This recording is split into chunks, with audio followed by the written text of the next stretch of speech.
Sir चेतन का व्यवहार बिल्कुल ठीक था। लगता नहीं उसने कुछ गलत किया होगा। यहाँ भी सब ठीक है। सारे मजदूरों के व्यवहार में कोई फर्क नहीं पड़ा। हाँ सर, जिस तरह से वो पहले काम पे जाते थे अभी भी बिल्कुल उसी तरह से काम पे जा रहे हैं। देख के नहीं लगता कि किसी बात को लेकर परेशान है। परेशान इसलिए नहीं है क्योंकि उन लोगों ने कुछ गलत नहीं किया है, मगर ये दैनिक, इसकी हरकतें कुछ गड़बड़ लग रही है। मैंने कितनी बार आपको टोका है कि सोहन अच्छा आदमी नहीं है, लेकिन आप मेरी बात मानो तो ना, डाल दिया ना उसने आपको मुसीबत में। तुम घबराओ मत, मैंने इस मुसीबत से निकलने का तरीका ढूंढ लिया है। लेकिन ये सूटकेस लेकर के कहाँ जा रहे हो आप? कहीं कहीं से आप सीआईडी वालों को देने तो नहीं जा रहे हो? देखो ऐसी गलती मत करना, क्योंकि इसमें तुम ही फंस जाओगे। तुमने मुझे पागल समझा है तो ये सूटकेस मैं सीआईडी को देने जाऊंगा? ये ब्रीफकेस हाथ में लिए हुए है ना, घबराया हुआ क्यों लग रहा है क्या इस बैग में? जब ब्यूरो में पूछताछ के लिए बुलाया गया था तब भी दैनिक सबसे ज्यादा परेशान था। अरे लेकिन कहाँ जा रहे हो? कुछ तो बता के जाओ। आके बताता हूँ। अरे ये खाना तो ले जाओ। मुझे तो लगता है कि इसे कंकाल के बारे में जरूर कुछ मालूम है। हो सकता है, चलो चल के देखते हैं कि जाता कहाँ पर है ये।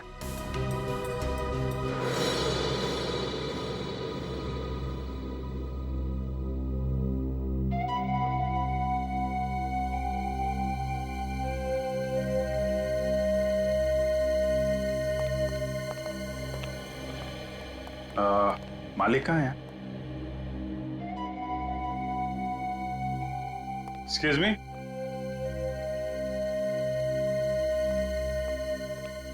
आप मालिक हैं यहाँ के? जी हाँ सर। डिजाइन देके बताएंगे आप क्या तैयार की गई थी? सर डिजाइन के बारे में तो नहीं बता सकते, इस तरीके का मटेरियल सिर्फ हम ही लोग यूज करते हैं सर। साला बहन जरा ये देख के बताइए।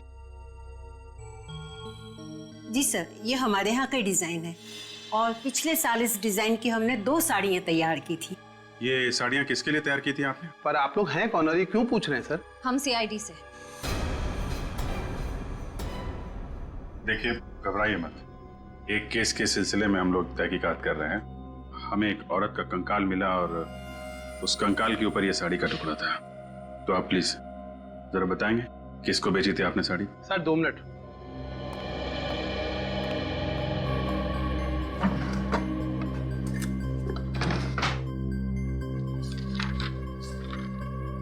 सर ये 2 लोग हैं, एक जिग्नेश भाई हैं, ये बहुत बड़े बिजनेसमैन हैं सर। इन्होंने ये साड़ी अपनी पत्नी के लिए 1 जनवरी 2012 में बनवाई थी।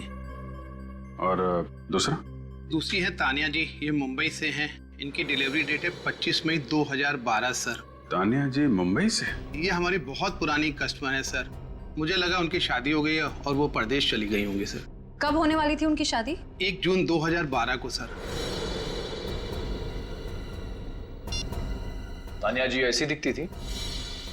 हाँ सर यही है। ये तानिया जी का एड्रेस और फोन नंबर तो होगा ही आपके पास?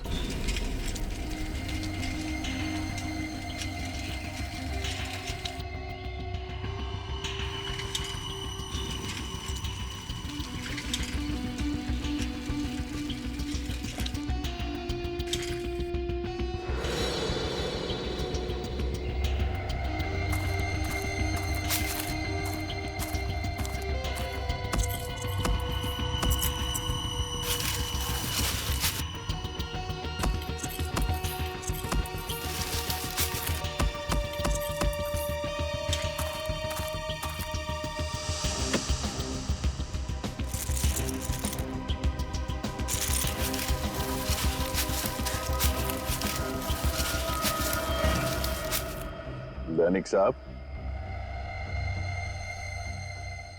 क्यों जुर्म कर रहे हो? हाँ? वैसे ही सोना इतना महंगा हो गया है और तुम उसे मिट्टी में गाड़ रहे हो। नहीं सर, मैं तो बस गाड़ने की तो इसकी पुरानी आदत है सर। पहले इसने उस औरत को मार के उस डिवाइडर में गाड़ दिया और अब यहाँ पे ये सोना गाड़ रहा है। हा? नहीं सर, मैंने किसी को नहीं काटा साहब। आप मुझ पर इल्जाम लगा रहे हैं साहब। हम इल्जाम लगा रहे हैं पर हमने जो देखा वो झूठ है। हाँ? मैंने कुछ नहीं किया साहब, मैंने कुछ नहीं किया साहब, मैंने कुछ नहीं किया साहब। तानिया को जानते हो? साहब मैं नहीं जानता साहब तानिया कौन है।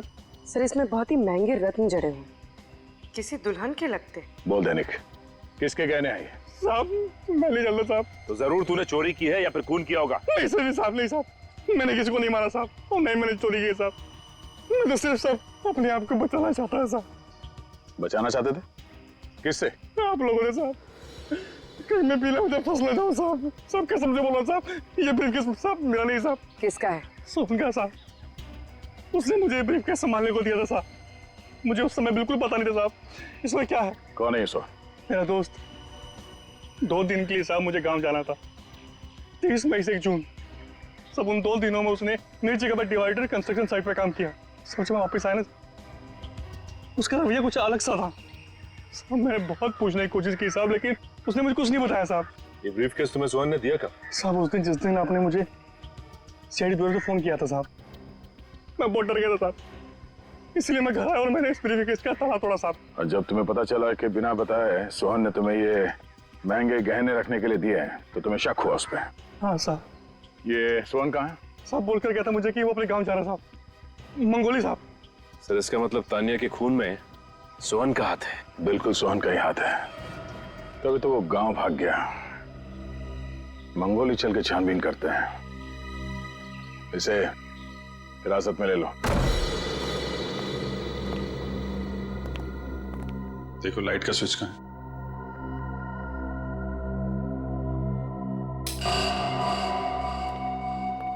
घर तो बहुत अच्छी तरीके से सजा के रखा है, जैसे शादी ब्याह में सजाते हैं, लेकिन फूल मुरझा गए। सर लगता है ये सारी सजावट तानिया की शादी के लिए की गई थी। सर 1 जून 2012 के बाद लगता नहीं है इस घर में कोई आया है। शादी के दिन ही बेचारी का खून हो गया क्या?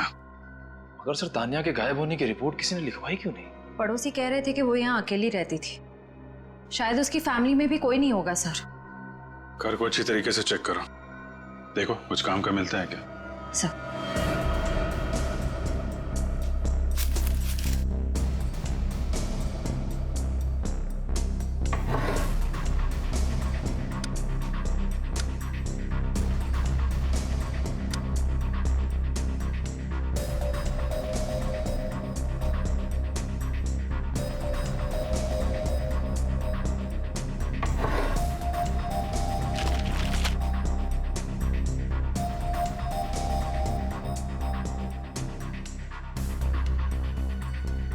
तान्या,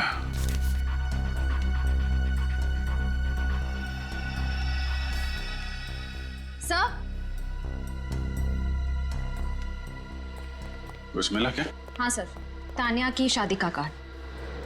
हाँ, Tanya weds Manik, 1 June 2012, Shubhangi banquet hall, Khechpal road. Sir मतलब आपका शक सही निकला, तानिया जी शादी के लिए मैरिज हॉल निकली, लेकिन रास्ते में किसी ने उनका खून कर दिया।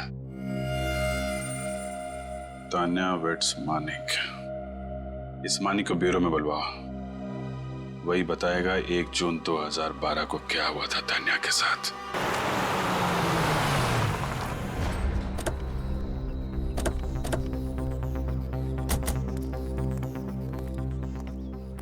सुनो भाई साहब, आजब ये सोहन कहाँ रहता है? कौन सोहन? अरे वही सोहन जो 2 दिन पहले ही मुंबई से यहाँ पे आया है। अच्छा अच्छा, वो सोहन साहब। लगता है आप लोगों को पता नहीं, क्या? वो जब से मुंबई से आया बीमार पड़ा है। कौन है उसके साथ? वो उसकी बहन कीर्ति रहती है, वही उसकी देखभाल करती है। कहाँ रहते हैं लोग? जी कहिए, किससे मिलना है आपको?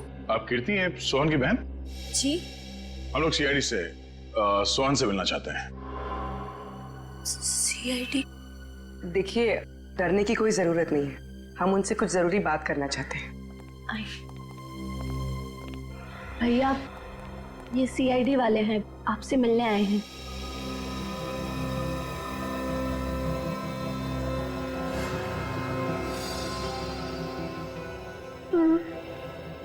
आप लोग भैया से क्या पूछना चाहते हैं? दरअसल ये तो अब बोल भी नहीं पा रहे। क्या हुआ? गांव के डॉक्टर का कहना है कि इन्हें किसी जहरीले कीड़े ने काटा है।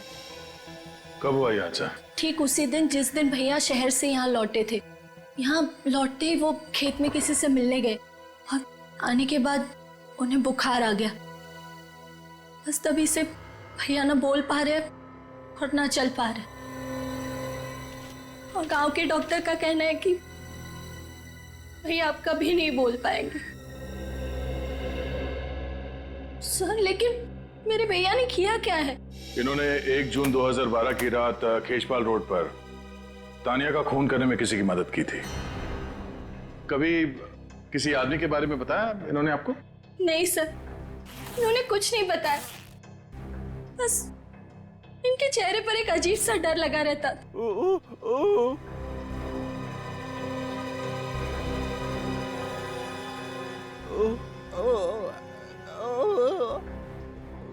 क्या? सर ये अपनी अपनी बहन की तरफ इशारा कर रहा है। कीर्ति? कीर्ति ने कुछ किया है?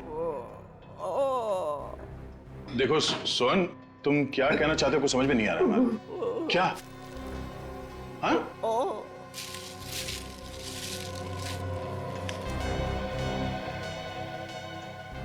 खून?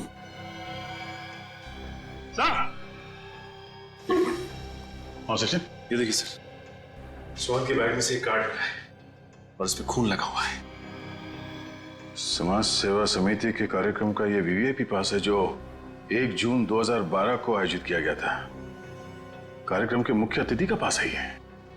उससे कहीं ये जो खून लगा है ये तानिया का तो नहीं? हो सकता है। अगर ये वीवीआईपी पास सोहन के बैग में था, इसका मतलब ये जरूर उस चीफ गेस्ट को जानता था। और ये पास उसने किसी खास वजह से संभाल के रखा था अपने पास। एक काम करते हैं, जिन लोगों ने इस कार्यक्रम का आयोजन किया है उनसे जाके मिलते हैं। वहीं से पता चल जाएगा कार्ड पे लगे इस खून का राज।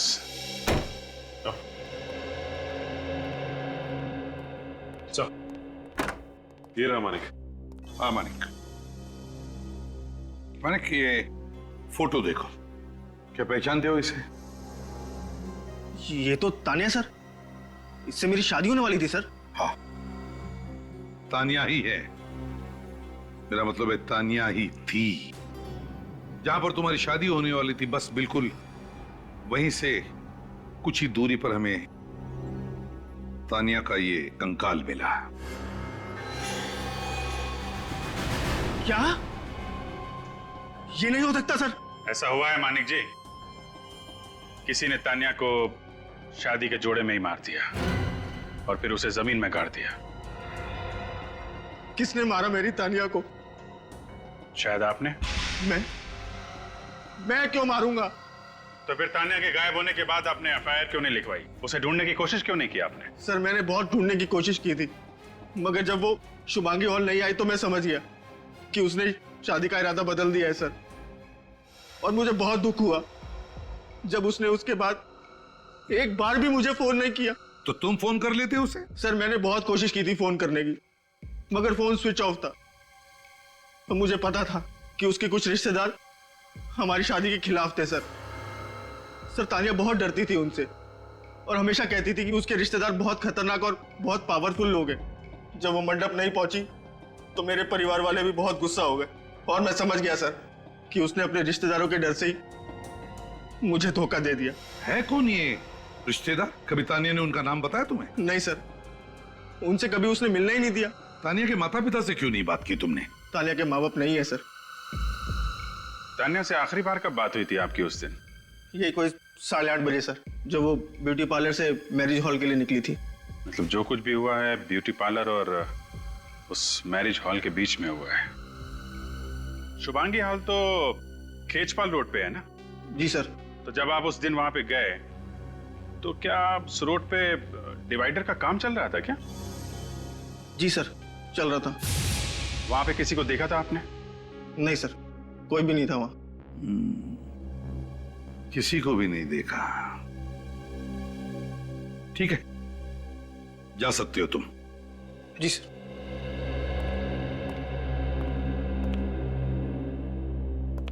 रिश्तेदार है कौन ये तानिया का रिश्तेदार जिससे तानिया इतना डरती थी?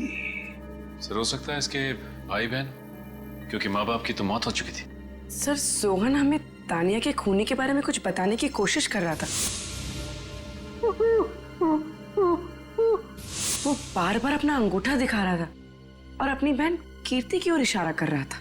पता लगाओ, इस तानिया का कोई भाई है क्या?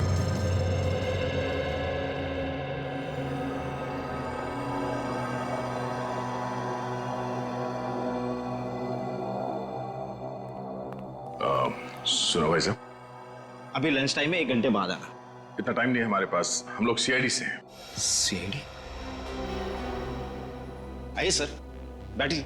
नहीं, हम बैठने के लिए नहीं आए, कुछ सवाल पूछने हैं। नमस्ते जी, मेरा नाम ऐश्वर्या है। देखिए मिसेस ऐश्वर्या जी, ये नहीं, मैं अभी तक मिस ऐश्वर्या ही हूँ। मिस ऐश्वर्या, अच्छा ये बताइए कि 1 जून 2012 को यहाँ पे एक चैरिटी इवेंट किया गया था, राइट? हाँ सर, साल में हम लोग एक बार चैरिटी इवेंट करते हैं, इस बार भी करेंगे। अगर मैं आपको इनवाइट करूँ तो आप आएंगे ना सर? आप आने की कोशिश करूंगा मैं। आपको आना ही पड़ेगा। वो क्या है ना कि पिछले साल का इवेंट थोड़ा फ्लॉप हो गया था। आप आएंगे ना तो इवेंट में 4 चांद लग जाएंगे। वैसे ऐश्वर्या जी, ये इवेंट आपका फ्लॉप कैसे हो गया था? उस इवेंट के चीफ गेस्ट इवेंट में नहीं आए। रात 11 बजे तक सभी लोग उनका वेट करते रहे, बाद में नाराज होकर वापस लौट गए। तो आप लोगों ने पता नहीं किया कि वो क्यों नहीं आए? हमें बाद में पता चला कि उनको रास्ते में चोट आ गई थी और उनको डॉक्टर के पास भी जाना पड़ा था। यही था ना वो कार्यक्रम?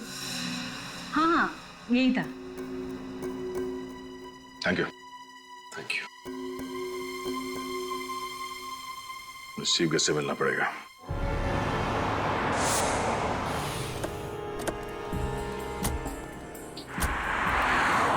यहाँ पे मिला था तान्या का कंकाल, और यहाँ से आगे जो 2 रास्ते जा रहे हैं, इस तरफ तो मैरिज हॉल है और इस तरफ जंगल है। खूनी ने तान्या की लाश जंगल में गाड़ने की कोशिश की थी, लेकिन वहां पे काम चल रहा था, इसलिए वापस यहाँ पर आया और यहाँ डिवाइडर में उसे गाड़ दिया। हाँ सर, शादी का जोड़ा पहनकर तानिया ब्यूटी पार्लर से निकली होगी। रास्ते में उसे खूनी मिला होगा जिसे वो जानती होगी, और फिर दोनों मिलके मैरिज ब्यूरो की तरफ गए होंगे। लेकिन मैरिज हॉल तक पहुंचे नहीं फ्रेडी, उसके पहले ही खूनी ने अपना काम कर दिया और यहाँ पे तान्या को गाड़ दिया। सर, मगर उसने अकेले कैसे गाड़ा होगा? जरूर उसने किसी की मदद ली होगी।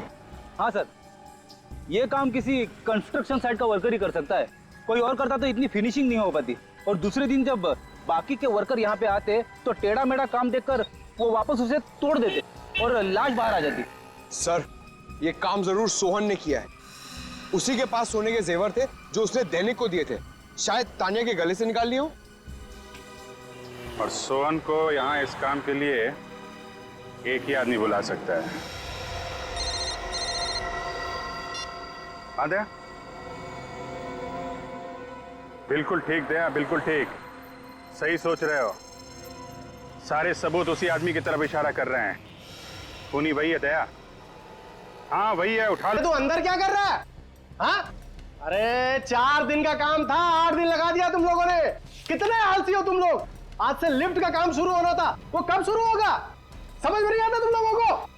अरे भुवन जी, आपने इस कॉन्ट्रैक्टर को सिर्फ मजदूरों पर चिल्लाने के लिए रखा है क्या? दरअसल वसंत जी है ही ऐसे, छोटी छोटी बातों में गुस्सा हो जाते हैं, लेकिन मजदूर से काम बहुत अच्छा निकलवाते हैं। अच्छा, आप किसी तानिया नाम के लड़की को जानते थे? तानिया? नहीं सर। ठीक है, चलो चलो चलो, जल्दी करो जल्दी करो। पता नहीं कब काम करेंगे लोग, समझ में नहीं आता है। अरे सर, आप लोग यहाँ? क्या करें, सीआईडी का काम ही कुछ ऐसा है, आना जाना लगा रहता है। जी सर। वसंत जी, आप किसी तानिया को जानते थे? तानिया? नहीं सर, ये तानिया कौन है सर? मैं किसी तानिया को नहीं जानता। इसके गले की हड्डी में मुझे खूनी के हाथ के अंगूठे का नाखून मिला है। वसंत जी, आपके हाथ का ये अंगूठा बचपन से ऐसे ही है या किसी के साथ हाथापाई करते हुए ये नाखून टूट गया? नहीं सर, ये क्या है कि हाँ, वो मेरी गाड़ी का टायर बदलते वक्त मेरा अंगूठा उसमें फंस गया था, तो मेरा ये नाखून टूट गया सर। गाड़ी का टायर बदल रहे थे या तानिया का गला दबा रहे थे? हाँ? सर वो सर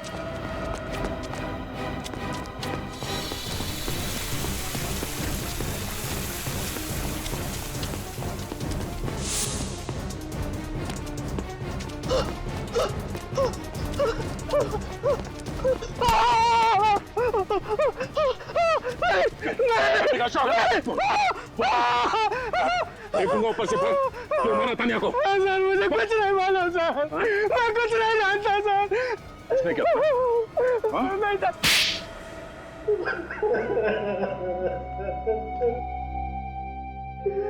हाँ सर, मैंने तानिया को खून किया है सर। सिर्फ इतना ही नहीं, गर्दन मरोड़ी उसकी, गला काटा। शर्म नहीं आई तुम्हें? अपनी बहन का इस तरह से इतनी बेदर्दी से खून करते हो? वो मेरी सगी बहन नहीं थी। थी तो वो बहन ही ना तुम्हारी? हाँ? क्यों खून किया उसका? क्योंकि नफरत करता था मैं उससे। बाबा ने सारी प्रॉपर्टी उसके नाम कर दी थी, मेरे नाम पर फूटी कौड़ी भी नहीं छोड़ी थी। अगर वो मानिक से शादी करती तो मानिक सारी प्रॉपर्टी हड़प लेता, सब कुछ उसके नाम हो जाता।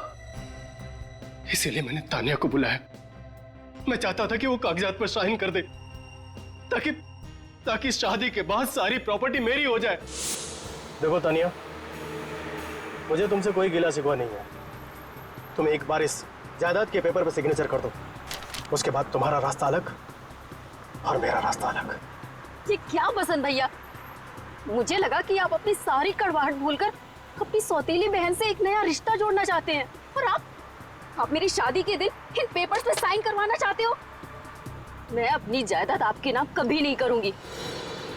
गाड़ी रोकिए। यह गाड़ी तो तभी रुकेगी जब तुम इस पेपर पर सिग्नेचर करोगे। आज तक मैं चुप रही, यहाँ तक कि मैंने मानिक को भी कभी नहीं बताया कि मेरा एक सौतेला भाई है जो सिर्फ पैसों से प्यार करता है, मुझसे नहीं। लेकिन अब मैं सबको आपकी असलियत बता दूंगी। मैंने कहा गाड़ी रोकी अभी, वरना मैं जोर से चिल्लाऊंगी। गाड़ी रोकी भैया, कोई है, बचाओ भैया, बचाओ।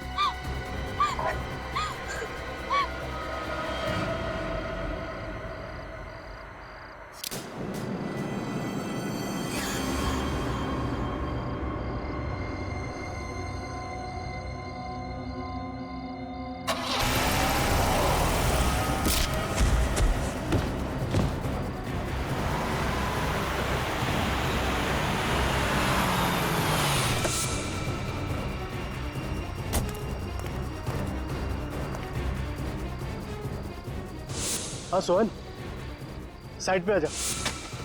जल्दी कर, जल्दी कर।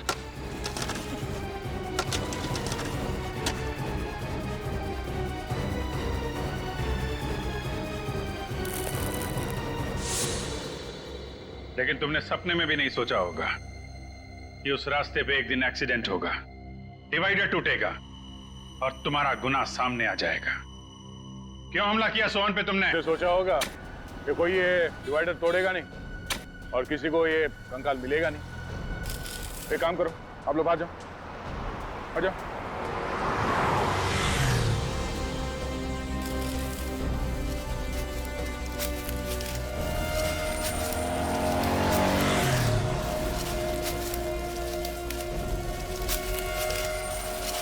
नीचे से हट जाओ, संभाल के, संभाल के।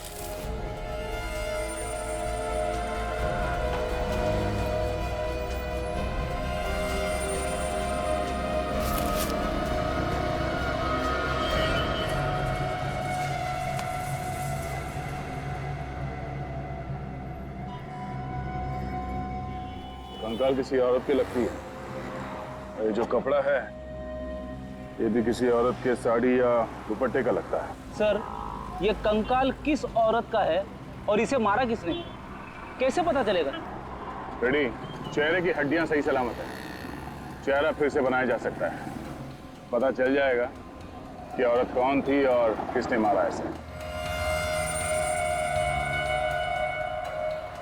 सर, खुनी ने इतने ओपन एरिया में इस लाश को मार के गाड़ दिया, तो किसी ने देखा क्यों नहीं? ये डिवाइडर जिसने बनाया उस कॉन्ट्रैक्टर या बिल्डर के बारे में पता करते हैं। वही बताएगा कि ये लाश किसने गाड़ी है यहाँ पे। अरे जल्दी करो भाई, 2 मिनट के काम को 2 घंटा तुम लोग लगा देते हो। हाँ? घर पे जाना है, इंडिया ऑस्ट्रेलिया का मैच आराम से सब लोग बैठ के देखेंगे। चलो चलो जल्दी जल्दी जल्दी फटाफट करो, फटाफट गमे लौटो, रखो रखो उधर, चलो।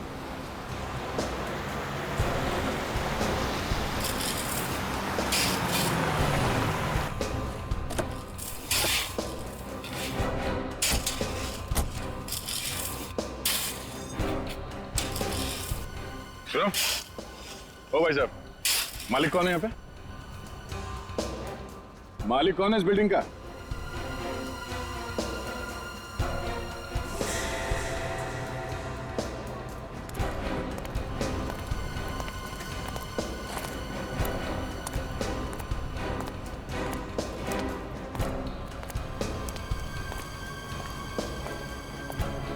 फाइव स्क्वायर कंस्ट्रक्शन कंपनी का मालिक कौन है?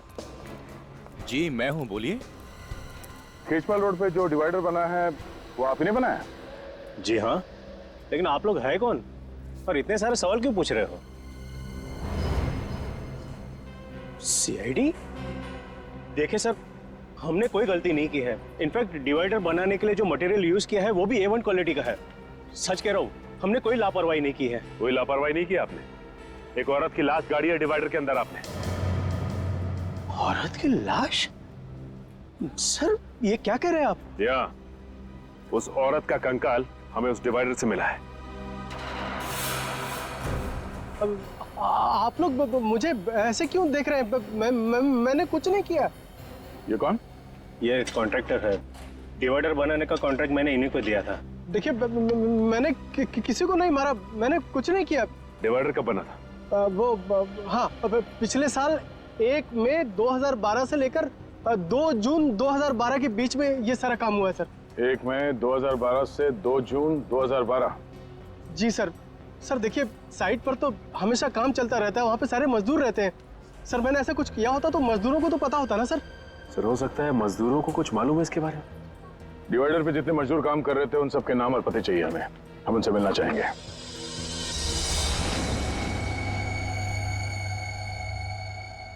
सर ये वो जगह है जहां पे हमें कंकाल मिला। ऐसा लगता है कि खूनी ने उसे मारा कहीं और है और लाश को ठिकाने लगाने के लिए वहां पे ले आया और डिवाइडर के नीचे गाड़ दिया। हाँ? और उस वक्त खेजपाल रोड पर डिवाइडर का काम चालू था, जो खूनी अच्छी तरह से जानता होगा। बस उसी का फायदा उठाकर उसने उस लाश को वहीं पे गाड़ दिया। और सर ये काम एक आदमी का तो हो नहीं सकता, और भी लोग शामिल होंगे इसमें। हाँ हो सकता है, लेकिन इतना सब कुछ हुआ, किसी ने देखा कैसे नहीं? सर जो स्केलेटन हमें मिला था यहाँ खेजपाल रोड पर, ये रोड आगे जाके 2 हिस्सों में बढ़ जाती है। एक रोड जाती है ये मैरिज हॉल की तरफ और दूसरी रोड यहाँ आती है जंगल की तरफ। सर जंगल की तरफ? खूनी ने लाश को जंगल में क्यों नहीं छुपाया? वहां तो आसानी से ठिकाने लगा सकता था सर। हाँ अभिजीत, मगर कभी कभी जंगल में भी तो काम चलता है, लकड़ी तोड़का वगैरह कुछ। हो सकता है उस वक्त एक काम चल रहा था, इसलिए खूनी की हिम्मत नहीं हुई। सर 1 मई 2012 से लेके 2 जून 2012 तक 9 औरतों के गायब होने की रिपोर्ट दर्ज करी गई है। ठीक है, तो सर उनमें से 6 औरतों को ढूंढ लिया गया था। 2 की मौत हो चुकी थी, एक औरत मिल तो गई है लेकिन वो घर वापस नहीं जाना चाहती थी। इसका मतलब है इस औरत का मिसिंग रिपोर्ट दर्ज किया नहीं गया। क्यों नहीं किया गया? सर हो सकता है इसके परिवार में कोई हो ही ना। हो सकता है सचिन, हो सकता है, लेकिन और भी तो कुछ वजह हो सकती है। एक काम करते हैं, फॉरेस्ट डिपार्टमेंट से पता लगाओ 1 मई 2012 और 2 जून 2012 के बीच क्या जंगल में कुछ काम चल रहा था क्या? और फिर ये कॉन्ट्रैक्टर्स वसंत और भुवन, इन्होंने जो डिवाइडर पर काम करने वाले मजदूरों के नाम दिए ना, उन सभी मजदूरों को ब्यूरो में बुला लेते हैं।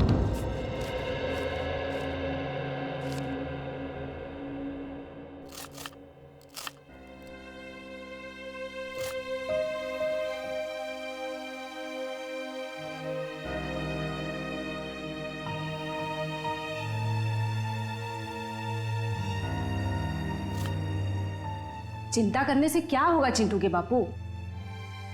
कैसे ना करूं? चिंटू की स्कूल की फीस भरनी है। अच्छा ये बताओ अब तक कितना जमा हुए हैं? क्या जमा हुए हैं? सिर्फ 1500 रुपये बचा पाया हूँ मैं।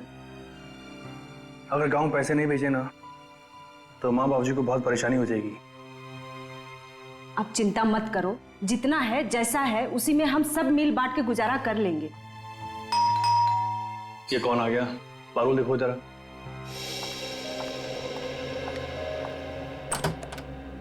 भाभी नमस्ते। नमस्ते, आइए।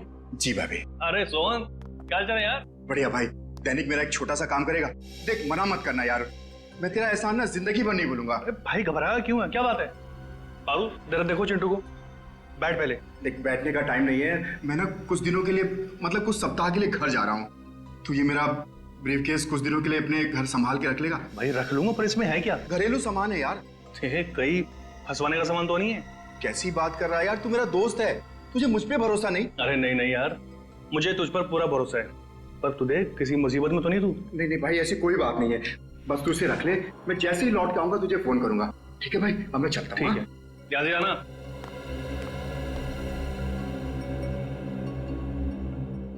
ये ब्रीफकेस कैसा है? अरे सोहन का है, रखने को दे गया। तो ना उससे ना अचानक गांव जाना पड़ा, बोल रहा था जैसे गांव से आएगा लेके जाएगा। अच्छा ये फोन किसका आ गया? हेलो, जी हाँ मैं दैनिक बोल रहा हूँ। क्या? बताओ, केशपाल रोड पे जो नया डिवाइडर बना उसका काम कितने दिनों तक चल रहा था? 1 महीना। 1 महीना? मगर साहब हम लोगों ने किसी का खून नहीं किया, हम लोग खूनी नहीं मजदूर हैं। वसंत सेठ, अरे आप कुछ बोलिए ना। अब इसमें मैं क्या बोलूं? डिवाइडर के नीचे लाश मिली है तो सीआईडी तो पूछताछ करेगी। देखिए सर, हमारा 3-4 साइट पे एक साथ काम चलता रहता है। अब हमारे पीठ पीछे ये लोग क्या करते हैं हमें कैसे पता होगा? हाँ, मगर इनमें से किसी को तो पता होगा। उसी ने उस लाश को दफनाया है उस डिवाइडर के नीचे। नहीं सर, ये हमने नहीं दफनाई, ये काम किसी और का होगा। किसी और का काम है तो तुम लोगों ने उस गुनहगार को देखा कैसे नहीं? तुम सबकी नजरें बचा के एक आदमी वहां पे लाश गाड़ जाता है और किसी को कुछ पता नहीं चलता। अच्छा ये बताइए आप लोग के आप में से किसी ने भी किसी ऐसे आदमी को डिवाइडर के आसपास घूमते हुए देखा जिस पे आपको शक हो? नहीं साहब, हमने 1 महीने में पूरा डिवाइडर तैयार कर दिया था, ऐसे आदमी को नहीं देखा। किसी ने कुछ नहीं देखा, किसी को कुछ नहीं पता। ठीक है, सब लोग जा सकते हो, लेकिन याद रखना अगर जरूरत पड़े तो फिर से आना पड़ेगा।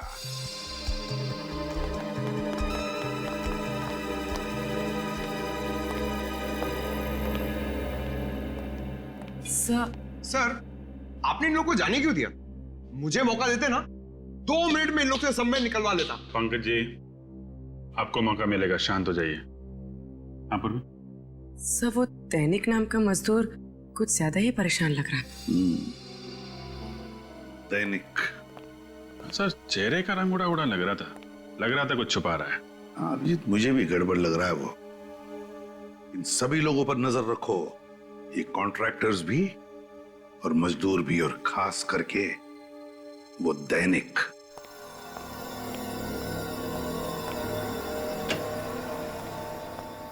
क्या हुआ साळुंखे, अब तक कुछ पता चला भी या नहीं? अरे क्या बताऊं यार, लाशों से पीछा छूटा नहीं था, ये कंकाल ला करके रख दिया मेरे लिए, दिमाग घूम गया मेरा यार। अरे डॉक्टर साहब थोड़ा आराम कर लीजिए, क्यों इतना जोर डालने दिमाग के ऊपर? डॉक्टर तारिका है ना, वो कर लेंगी। क्यों तारिका जी? अभिजीत जी, जी तारिका जी ने और मैंने दोनों ने अपना दिमाग लगाया, तब जाकर के कुछ पता चला। ओ, तो फिर बता ना क्या पता चला? वो यही कि बॉस, इस मरने वाली की उम्र 25 से 30 साल के बीच में है। 25 से 30 साल के बीच में? अच्छा, और मौत हुई कैसे? इसकी मौत हुई है गर्दन मरोड़ने की वजह से। गर्दन मरोड़ने की वजह से? हाँ बॉस, ये देखो, ये इसकी गर्दन की हड्डी में दरार पड़ गई। खूनी ने जैसे इसकी गर्दन मरोड़ी, इसकी हड्डी फट गई। और इतना ही नहीं, इसके बाद किसी नुकीली चीज से इसके गले पर वार भी किया गया। गर्दन मरोड़ने के बाद चाकू से वार किया है? आखिर खूनी के दिमाग में ऐसा चल क्या रहा था? हो सकता है खूनी चाहता हो कि जिंदा ना बचे, इसलिए एक बार फिर से वार किया होगा। एक बार नहीं बॉस, खूनी ने बार बार इसके गले पर वार किया है। और फिर इसका गला भी काटा है। इतनी हैवानियत। ये देखो, वार की वजह से इसका ये ट्रैकिया, बोलने की नली फट गई है। इसके बावजूद इस बेचारी ने अपने आप को बचाने की पूरी कोशिश की। गला कटने के बाद खूनी ने इसके गले को बुरी तरह से नोचा भी है, और उसकी वजह से इसके गले की हड्डी में मुझे खूनी के हाथ के अंगूठे का नाखून मिला है।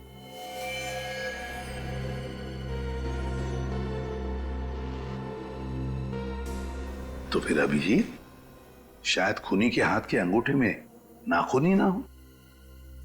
डॉक्टर साहब, नाखून आदमी का है कि औरत का? डीएनए टेस्ट किया, पता चला कि ये आदमी का नाखून। सर, कहीं ये लूटपाट का केस तो नहीं? कुछ ज्वेलरी वगैरह खींची होगी, चीना जपटी में नाखून फंस गया। हाँ? मौत कब हुई होगी इसकी डॉक्टर साहब? 7 से 8 महीने पहले हुई है। 7 से 8 महीने पहले? यार फिर सालुंकी, इसका चेहरा ही बना दे। चेहरा बना चुका हूं बॉस। ग्रेट, तो फिर दिखाओ। हाँ, दिखाता हूं।